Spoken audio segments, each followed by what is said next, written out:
안녕하세요, 여러분. 저는 김 교수입니다. 봄에 생기 넘치는 꽃부터 겨울에 매서운 눈보라까지 100년이 넘는 인생을 살아온 노철학자입니다. 시간은 참으로 기묘하고 두려운 것입니다. 오늘 2026년 제 창밖 세상은 제가 젊었을 때는 상상도 못했던 어지러운 속도로 흘러갑니다. 모든 것이 더 빨라졌고 모든 것이 더 화려해졌습니다. 하지만 100년이 넘는 삶을 살아오면서 깨달은 한 가지 진실이 있습니다. 세상이 아무리 혼란스러워도 우리의 영혼은 성숙하기 위해 길고 고독한 시간이 필요하다는 것입니다. 오늘 저는 여러분과 영혼의 역설, 다소 고통스럽지만 우리가 직면해야 할 무언가에 대해 이야기하고자 합니다. 우리는 삶을 살아가면서 무언가에 매달리고 무언가를 채우려 애씁니다. 젊었을 때는 명예에 매달리고 중년에는 부와 자녀에 매달립니다. 하지만 인생의 마지막 불타는 듯한 붉은 석양 아래 홀로 서 있을 때 당신의 영혼을 가장 무겁게 짓누르는 것은 무엇일까요? 아이러니하게도 우리가 평생 필사적으로 매달렸던 것은 바로 그 소유물들입니다. 참으로 비극적인 일입니다. 손에는 가득 든 것이 있지만 마음 한구석에는 차가운 바람만 스쳐 지나가고 영혼은 텅 비어버린 듯합니다. 노년은 산을 오르는 것이 아닙니다. 오히려 안전하고 우아하게 내려오는 것입니다. 내려오는 길에 배낭이 너무 무거우면 수천 미터 높이의 절벽에서 떨어질 위험이 있습니다. 삶의 마지막에 우리가 지켜야 할 것은 남들에게 보여주기 위해 거는 훈장이 아니라 내면에서 은은하게 빛나는 품위와 세상에 열린 투명한 영혼입니다. 지금 거울 앞에 서서 당신의 얼굴을 자세히 살펴보세요. 눈가의 주름은 지나간 세월의 지혜를 담고 있나요? 아니면 이루지 못한 욕망을 간직하고 있나요? 노화는 단순히 달력에 카운트다운하는 문제가 아닙니다. 이는 심오한 영적 성숙의 과정이며 우주의 순수한 에너지를 받아들이고 불순한 욕망을 세상에 놓아주는 것입니다. 인생의 가을과 겨울을 헤쳐나가는 이 시기에 우리의 영혼이 얼어붙고 시들어가지 않도록 길러야 할 4가지를 조용히 나누고 싶습니다. 이 4가지는 오직 완전한 내려놓음을 통해서만 얻을 수 있습니다. 심호흡을 하고 저와 함께 이 영적인 여정에 동참해 주세요. 여러분, 가만히 눈을 감고 우리의 인생을 거대한 자연의 사계절에 비유해 보시길 바랍니다. 봄날의 파릇파릇한 새싹처럼 돋아나 여름날의 뜨거운 태양 아래서 미친 듯이 땀 흘리며 열매를 맺으려 발버둥 치던 때가 엊그제 같지 않습니까?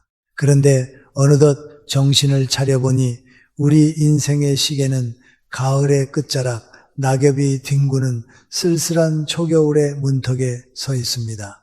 100년이라는 긴 강물을 맨몸으로 헤엄쳐온 저 역시 아침에 눈을 뜰 때마다 삐걱거리는 관절과 예전 같지 않은 숨가쁨을 마주하며 내 육신에도 어김없이 깊은 가을이 찾아왔구나 하고 절감하곤 합니다. 오늘 제가 여러분과 나누고 싶은 첫 번째 이야기는 바로 이 육체의 가을과 그것을 온전히 받아들이는 수용의 운기에 대한 것입니다. 요즘 세상을 가만히 들여다보면 참으로 안타까운 풍경들을 자주 목격하게 됩니다. 과학과 의학이 발달하면서 많은 이들이 늙어간다는 자연스러운 섭리를 마치 치료해야 할 질병이나 인생의 실패처럼 여기곤 합니다. 텔레비전을 틀어도 거리를 나가도 온통 젊음을 유지하는 비법, 주름을 펴는 시술, 노화를 막는 영양제 이야기뿐입니다. 특히나 인생의 황혼기에 접어든 우리 노년층조차 그 흐름에 휩쓸려 어떻게든 떨어지는 낙엽을 나뭇가지에 다시 본드로 붙여보려는 듯 미친 듯이 젊음의 끄트머리를 움켜쥐려 안간힘을 씁니다. 병원에 가는 것을 두려워하고 행여 작은 병이라도 발견되면 세상이 무너진 듯 공포에 휩싸여 남은 시간을 억울함과 원망으로 채우곤 하지요. 물론 아프지 않고 젊게 살고 싶은 마음을 어찌 탓하겠습니까? 저 역시 30대의 꼿꼿한 허리가 그리울 때가 있습니다. 하지만 여러분 한번 깊이 생각해 보십시오. 떨어지는 낙엽을 억지로 나뭇가지에 붙여둔다고 해서 겨울이 오지 않습니까? 오히려 그 억지스러움은 나무가 겨울을 날 수 있게 하는 생명력을 갉아먹을 뿐입니다. 자연의 순리를 거스르려는 이 지독한 집착은 결국 우리 삶의 운기, 즉 우주와 생명이 소통하는 맑은 기운의 흐름을 지독하게 꽉 막아버리고 맙니다. 강물이 아래로 흘러야 바다를 만나듯 시간의 흐름에 육신을 맡겨야 영혼이 자유로워지는데 자꾸만 강물을 거꾸로 돌리려 하니 그 속에서 영혼이 썩고 탁해지는 것입니다. 늙음을 부정하고 젊음만을 질투하는 노년에게서 우리는 어떠한 품격도 찾아볼 수 없습니다. 나이듦의 품격이란 억지로 팽팽하게 당겨진 피부에서 나오는 것이 아니라 세월의 풍파를 견뎌낸 주름진 얼굴에 담긴 평온함과 여유에서 뿜어져 나오는 것입니다. 늙음을 거부하는 자의 영혼은 늘 불안과 조급함이라는 업보업력에 갇혀 결국 삶의 마지막 순간까지 스스로를 감옥에 가두는 형국이 되고 맙니다. 그렇다면 이 서글픈 육체의 쇠락 앞에서 우리는 어떠한 자세를 취해야 할까요? 해답은 철저한 불멸에 대한 집착의 내려놓음에 있습니다. 저는 늙고 병드는 것을 나를 본래 있던 영혼의 고향으로 안내하기 위해 찾아온 조용한 손님이라고 부릅니다. 문을 두드리는 병마라는 손님을 원수 대하듯 내쫓으려 발버둥 치기보다는 당신이 오셨군요. 내 육신이 이제 땅으로 돌아갈 준비를 하라는 뜻이겠지요 라며 담담히 문을 열어주는 수용의 지혜가 필요합니다. 병은 우리에게 네가 영원히 살 존재가 아님을 기억하라고 깨우쳐주는 가장 정직한 스승입니다. 그렇다고 해서 건강을 돌보지 않고 자포자기하라는 말씀이 결코 아닙니다. 우리가 이 나이에도 매일 아침 동네 한 바퀴를 천천히 걷고 소화가 잘 되는 따뜻한 음식을 챙겨 먹으며 건강을 관리해야 하는 이유는 단 하나입니다. 천년 만년 오래 살기 위해서가 아니라 내 영혼이 육신의 고통에 짓눌려 탁해지지 않게 하기 위함입니다. 내가 내 두 발로 화장실을 가고 내 손으로 밥숟가락을 잴 수 있는 아주 작은 일상의 독립을 유지하는 것, 그것이 바로 내 주변 사람들에게 무거운 짐을 지우지 않고 나 스스로 투명한 영혼을 지켜내기 위한 최소한의 예의자 노력인 것입니다. 몸이 건강해야 우리는 비로소 죽음에 대한 공포에서 벗어나 맑고 투명한 눈으로 남은 생의 아름다움을 관조할 수 있습니다. 여러분, 떠오르는 아침 해가 찬란하다면 서산 너머로 지는 붉은 노을은 숭고하고도 먹먹한 아름다움이 있습니다. 노을은 아침 해를 흉내내지 않습니다. 그저 제 자신을 붉게 태우며 어둠 속으로 조용히 그러나 장엄하게 스며들 뿐입니다. 우리도 그래야 합니다. 늙어가는 육신을 혐오하지 마십시오. 아픈 곳을 매만지며 참으로 오랜 세월 내 영혼을 담고 사느라 네가 고생이 많았다며 스스로를 다독여 주십시오. 그렇게 육체의 가을을 온전히 껴안고 수용할 때 막혔던 운기가 다시 흐르며 여러분의 눈빛은 그 어느 때보다 깊어질 것입니다. 두려움 없이 가벼워진 그 맑은 영혼이야말로 황혼을 맞이한 우리가 반드시 챙겨야 할 첫 번째 짐꾸러미가 아닐까요? 육체의 가을을 담담히 받아들이셨다면 이제 우리는 영혼의 짐을 덜어내기 위한 두 번째, 그리고 어쩌면 가장 넘기 힘든 고개를 마주해야 합니다. 바로 돈이라는 이름의 족쇄에 관한 이야기입니다. 100년을 넘게 살며 수많은 사람의 탄생과 죽음을 지켜본 제가 여러분께 조심스럽지만 단호하게 묻고 싶습니다. 여러분은 지금 그토록 꽉 쥐고 있는 재물을 통제하고 계십니까? 아니면 그 재물에 영혼을 저당 잡힌 채 끌려가고 계십니까? 우리의 삶을 거대한 자연에 빗대자면 돈이란 응당 산골짜기에서 발원하여 바다로 향해 쉬지 않고 흘러가야 하는 강물과도 같습니다. 흐르는 물은 생명을 잉태하고 주변을 옥토로 만들지만 흐름을 멈추고 웅덩이에 갇힌 물은 이내 썩어 악취를 풍기기 마련입니다. 그런데 참으로 이상하고도 서글픈 일입니다. 젊은 시절에는 호기롭게 세상을 누비던 사람들도 머리에 서리가 내리고 기력이 쇠해지면 마치 어린아이가 애착 담요를 움켜쥐듯 재물에 병적으로 집착하기 시작합니다. 늙어갈수록 극심해지는 이 무력의 근저에는 무엇이 있을까요? 그것은 바로 늙음과 죽음, 그리고 고독에 대한 지독한 불안입니다. 내가 힘이 없어지면 누가 나를 돌봐줄까? 내 손에 쥔 돈마저 없으면 자식들조차 나를 외면하지 않을까 하는 그 처절한 두려움이 평생 피땀 흘려 모은 재산을 꽁꽁 싸매어 금고 깊숙한 곳에 가두게 만드는 것입니다. 하지만 여러분, 100년의 세월을 살아낸 늙은 철학자의 눈으로 보건대 그 두려움이 만들어낸 집착은 결국 가장 끔찍한 비극을 잉태하고 맙니다. 통장에 돈을 쌓아두고 자신을 위해서는 따뜻한 밥 한 끼, 편안한 옷 한 벌 사입지 못한 채 궁색하게 늙어가는 노년의 삶을 보십시오. 그 웅덩이처럼 고여버린 재물은 결국 가족이라는 가장 따뜻해야 할 울타리를 탐욕과 원망이 교차하는 서늘한 전쟁터로 흉하게 변질시키고 맙니다. 살아생전 베풀지 않고 쥐고만 있던 돈은 부모가 눈을 감기도 전에 자식들 사이에 깊은 고를 패게 하는 날카로운 비수가 됩니다. 이것은 단순한 가족 간의 불화를 넘어 영적인 차원에서 매우 무서운 업보 업력을 낳는 일입니다. 돈에 대한 집착은 맑게 순환해야 할 우리 삶의 운기를 가장 탁하게 꽉 막아버립니다. 죽음의 문턱에 서서 곧 한줌 채로 돌아갈 육신을 누인 병상 위에서도 자식들이 내 돈을 빼앗아 갈까봐 두 눈을 부릅뜨고 경계하는 그 참담한 노년을 상상해 보십시오.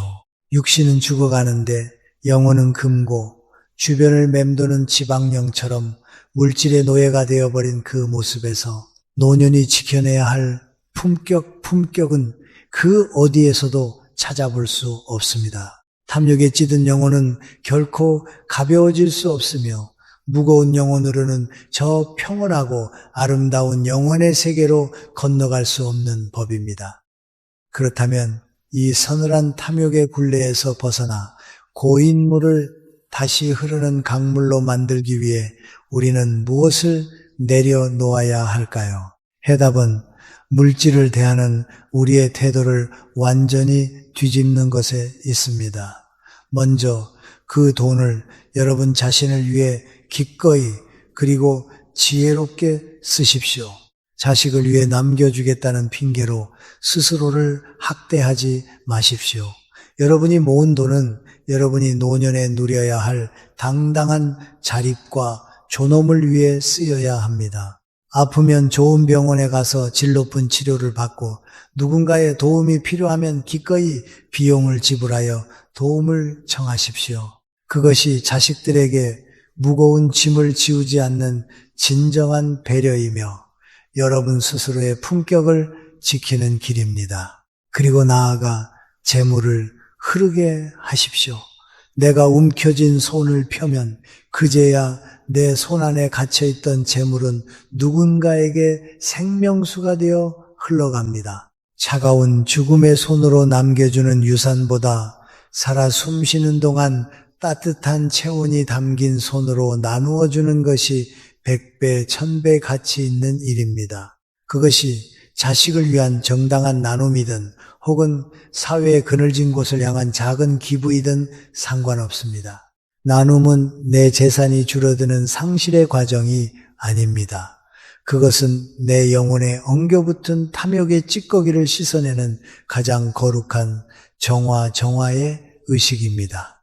돈이 흘러간 자리에 비로소 사람의 온기가 채워지고 막혔던 운기가 맑게 트이며 우주의 순리와 하나가 되는 것입니다. 여러분, 옛말에 수의 서의에는 주머니가 없다고 했습니다. 천하를 호령했던 영웅호걸도 억만금을 쥔 거부도 이 세상을 떠날 때는 빈손으로 왔듯 철저히 빈손으로 돌아갑니다. 그것이 대자연의 변함없는 철칙입니다.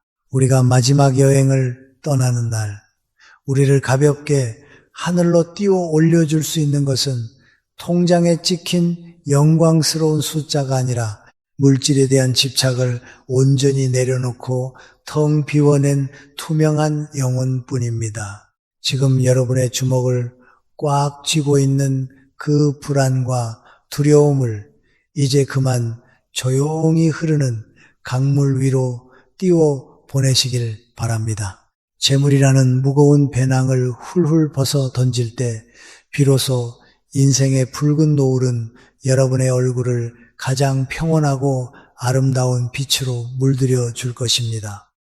육체의 가을을 수용하고 재물에 대한 집착을 흐르는 강물에 띄워보냈다면 이제 우리는 어쩌면 가장 베어내기 힘든, 그래서 더더욱 아프고 시린 세 번째 끈을 마주해야 합니다.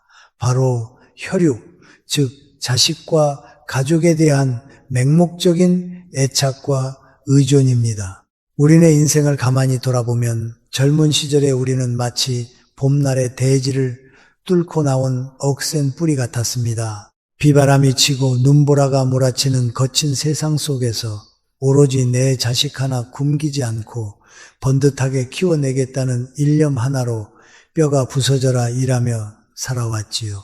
우리 세대에게 자식은 곧 나의 전부였고 나의 종교였으며 내 삶의 유일한 성적표와도 같았습니다. 그런데 100년의 세월을 건너오며 수많은 이들의 황혼을 지켜보니 그토록 아름답고 희생적이었던 사랑이 노년에 이르러 오히려 스스로의 목을 조르는 가장 날카로운 비수가 되는 것을 참으로 많이 보았습니다. 나이가 들고 기력이 쇠해지면서 우리는 은연중에 자식에게 내가 바친 청춘과 희생에 대한 보상을 갈구하게 됩니다. 내가 너를 어떻게 키웠는데, 내가 누구 때문에 이렇게 늙고 병들었는데 하는 본전 생각이 마음 한구석에서 스멀스멀 피어오르지요. 자식들이 바쁜 일상에 치여 연락 한 통이 뜸해지거나 명절에 찾아오지 않거나 내 마음을 몰라줄 때면 가슴 깊은 곳에서부터 서운함과 배신감이 사무치게 밀려옵니다. 늙고 힘없는 부모는 텅 빈 거실에 홀로 앉아 전화기만 바라보며 가족이라는 이름에 정서적으로 철저히 기대고 매달립니다. 자식이 내미는 따뜻한 손길 하나에 천국과 지옥을 오가며 스스로의 감정을 통제하지 못한 채 한없이 우울하고 억울한 노년을 보내는 분들이 얼마나 많습니까?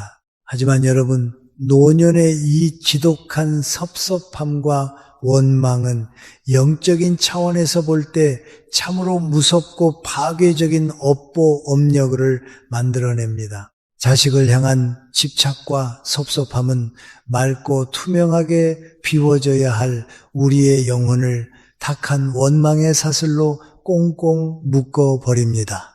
부모의 원망 섞인 시선과 한숨은 보이지 않는 무거운 짐이 되어 한창 자신들의 인생의 봄과 여름을 치열하게 살아내야 할 자식들의 발목을 잡습니다. 사랑이라는 이름으로 포장된 그 무거운 기대감은 결국 자식들의 맑은 운기운기마저 짓누르고 막아버리는 족쇄가 되고 맙니다. 노년의 품격이란 무엇입니까?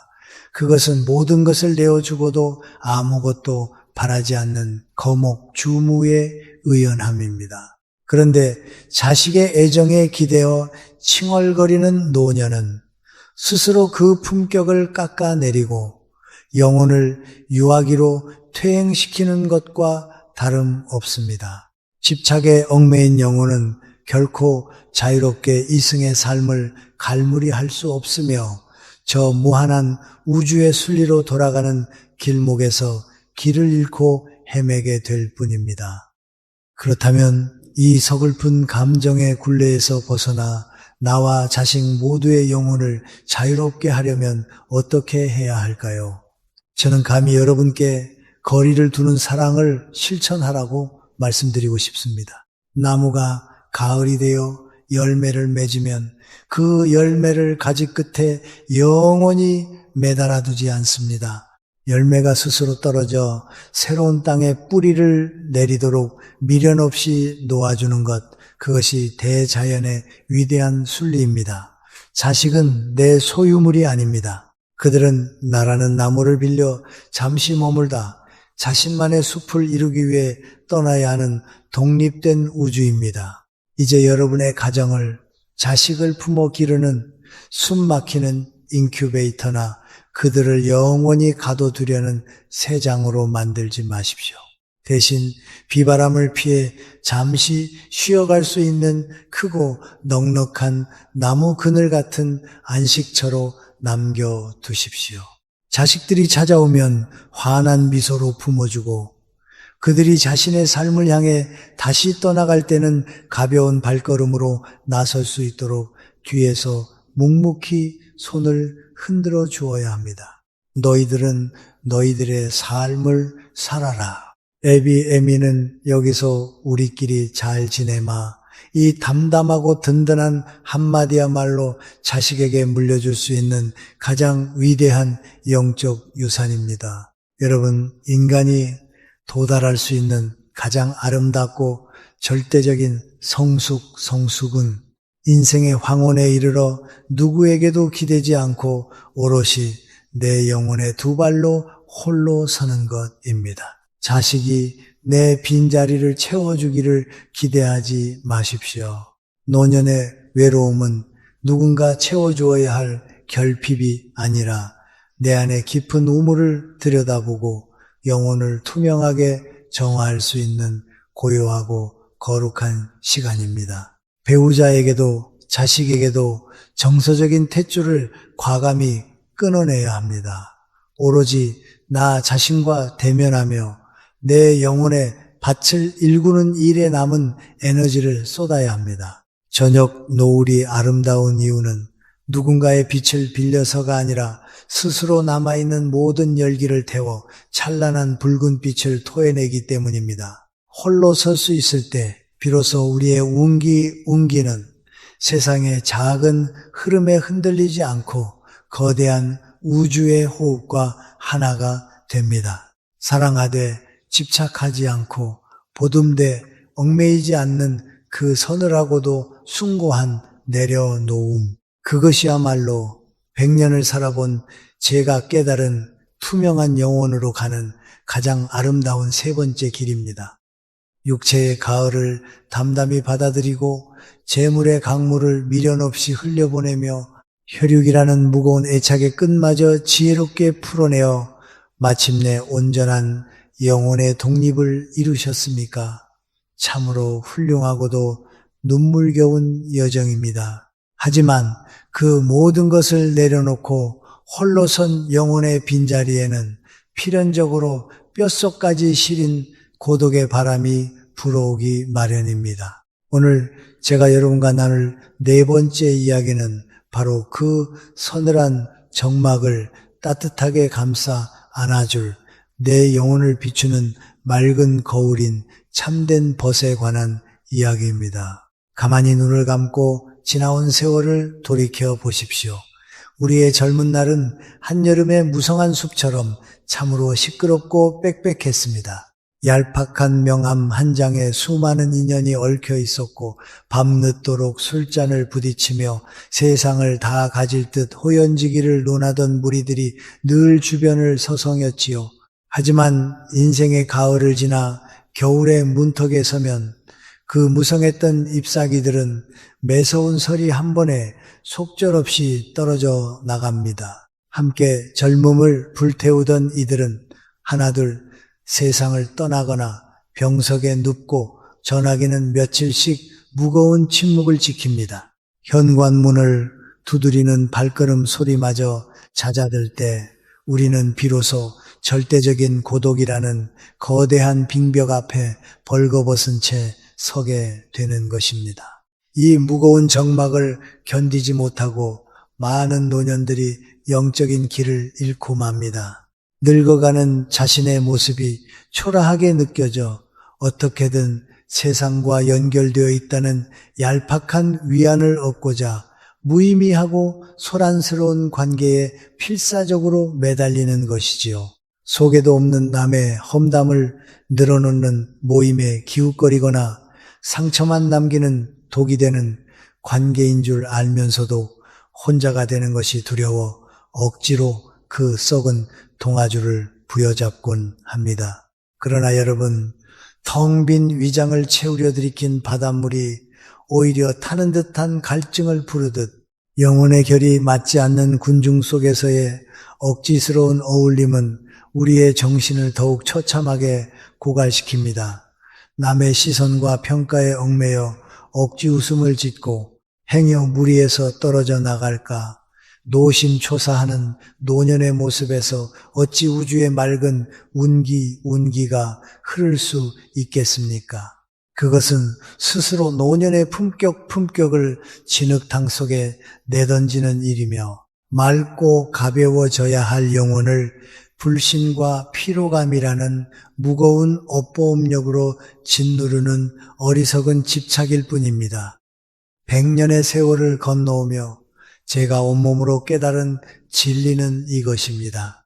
인생의 붉은 노을 앞에 선 우리에게 필요한 것은 나를 에워싸는 박수갈채나 소란스러운 군중이 아닙니다. 내 굽은 등과 깊게 파인 주름 속에 담긴 세월의 무게를 가만히 알아주는 단 한 명의 영혼의 동반자면 족합니다. 지기지질한 무엇입니까? 나를 알아주는 사람, 즉 내 영혼을 티 없이 맑게 비추어주는 거울 같은 존재입니다. 젊은 시절의 친구가 무엇인가를 함께 성취하는 사이였다면 노년에 벗은 그저 같은 공간에 함께 머무는 것만으로도 깊은 위안이 되는 사이여야 합니다. 그 앞에서는 굳이 내 화려했던 과거를 증명하려 목소리를 높일 필요도 늙고 병든 현재를 감추려 애써 꾸밀 필요도 없습니다. 상상해 보십시오. 햇살이 비치는 낡은 쇳마루에 나란히 앉아 따뜻한 차 한 잔을 앞에 두고 굳이 긴 말을 섞지 않아도 좋습니다. 그저 마당 한 구석으로 툭툭 떨어지는 늦가을의 낙엽을 함께 바라보며 서로의 눈빛만으로 인생이 참으로 덧없으나 또 이토록 아름답구려 하고 조용히 고개를 끄덕일 수 있는 사람, 나의 긴 침묵마저도 온전히 이해하고 품어주는 그 투명한 영혼의 공명이야말로 늙어가는 육신의 고통과 다가오는 죽음의 두려움마저 눈 녹듯 사라지게 만드는 기적 같은 치유입니다. 여러분, 외롭다고 하여 억지로 인연을 만들려 발버둥 치지 마십시오.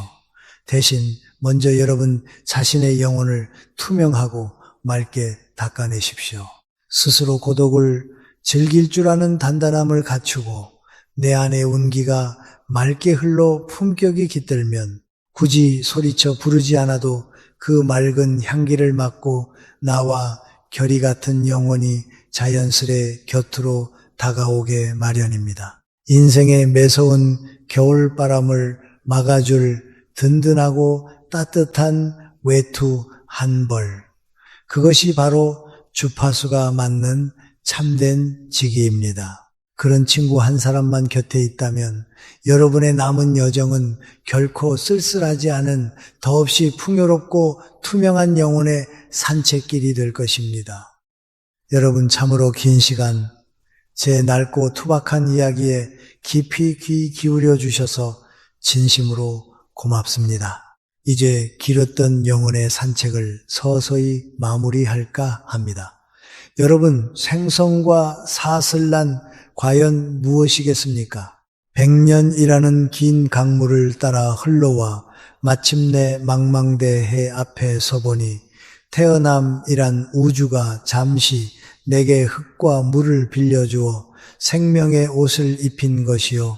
죽음이란 그 낡고 무거워진 육신의 옷을 훌훌 벗어 던지고 다시 본래의 투명하고 고요한 우주의 고향으로 돌아가는 참으로 평온한 귀향 객이더군요. 그러니 우리가 지금 맞이하고 있는 인생의 겨울은 결코 모든 것이 끝나는 차갑고 두려운 절망이 아닙니다. 이듬해 우주의 새로운 봄을 위해 내 안에 탁해진 욕망을 비워내고 생명력을 깊은 땅속으로 거두어들이는 가장 숭고하고 경건한 안식의 시간입니다. 지금 인생의 붉은 노을빛 아래 혹은 서늘한 겨울의 문턱에 서 계신 여러분, 부디 육신의 쇠락을 두려움 없이 온화하게 끌어안으십시오.